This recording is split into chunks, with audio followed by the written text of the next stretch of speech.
Another Hollywood celebrity is about to bite the dust as the accusations come out about something that happened in 1994.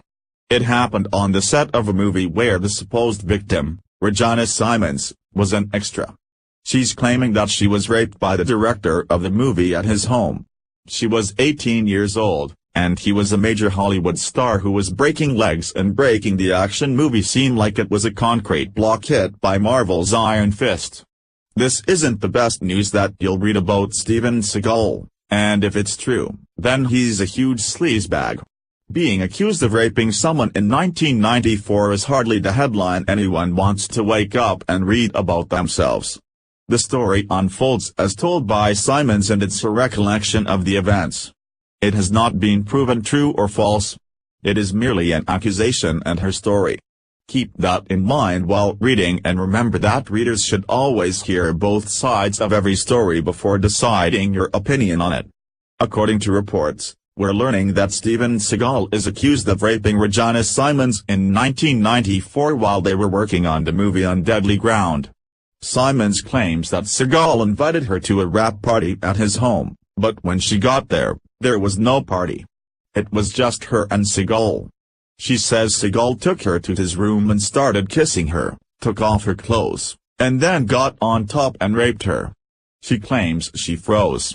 Daily Mail reports, Steven Seagal has been accused of raping a woman on the set of his 1994 film On Deadly Ground. Regina Simons, who was working as an extra on the movie, claims Seagal, who was directing, invited her to a wrap party at his Beverly Hills home. But when Simons, then just 18, arrived there was only him. He took me into this room and then just closed the door and started kissing me, she recalled. He then took my clothes off, and before I knew it he was on top of me, raping me.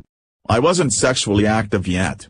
People always talk about fight or flight, but no one talks about the freeze. The mother of two, new 43, met Seagal for the first time in 1993 during an open call for his film On Deadly Ground. Seagal's previous movie Under Siege had earned a total domestic gross $83 million. Simons and her brother were selected from countless hopefuls lining up outside the audition by Seagal himself, who invited them to join him on set. Simons said. Soon they were both in Seagal's trailer. When Simons complained of a headache, Seagal offered to give her a massage. She said he rubbed her hand and neck, which seemed an odd thing to do. They then moved on to the set. Later, during filming, Seagal would invite Simons to his house where the alleged rape would take place. I don't know about you, but if I were an 18-year-old hopeful actress standing in front of Steven Seagal in the 90s, then I'd probably let him give me a massage too. Not that it was appropriate or anything, but if that would get me a lead role in a movie, then I'd do it. Keep in mind that a lot of women used their sexual prowess as a weapon towards gaining what they wanted, especially in Hollywood. A lot of men raped women, but a lot of women used men as well. It went both ways. It's reported that a former Dutch model, Viola Davies, also accused Steven Seagal of similar crimes, although it does not appear to be rape. Davies says she was groped by the actor and director during an audition in 2002. The LAPD detective who Seagal and Davies said they spoke to declined to comment, reported blog site The Wrap. The hardest part about these stories is figuring out who is telling the truth. Did a woman who showed up at a celebrity's house get raped, or did she use her body to push her career forward? Or was this nothing more than a mutual situation where they were both interested in each other? I find it staggeringly difficult to believe any rape accusation on a man who hasn't been relevant since the 90s, but the woman speaks out now? Why now? Why not then? There are always two sides of this possibly traumatic story, and I cannot look at anyone differently unless there's hard evidence one way or the other.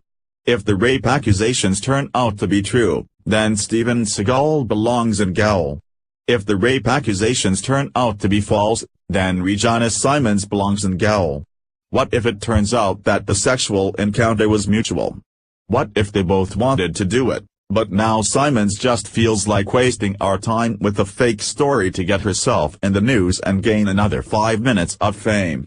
How will us, the readers, ever know the truth? The only way is to coerce a confession from Steven Seagal. Of course, he likely won't do that. It should be mentioned that numerous women have accused Steven Seagal of inappropriate actions and sexual misconduct, but they are merely accusations until proven correct.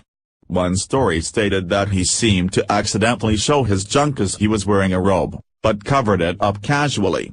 Well, maybe it was an accident. But perhaps it wasn't. We have no truth in either direction, just our opinion. If any of this is true, then Steven Seagal is one of the biggest scumbags in Hollywood. He denies all claims. The women don't have proof. Everyone carries on with their day like nothing happened and Hollywood is a mess. Follow us on Facebook at Freedom Daily.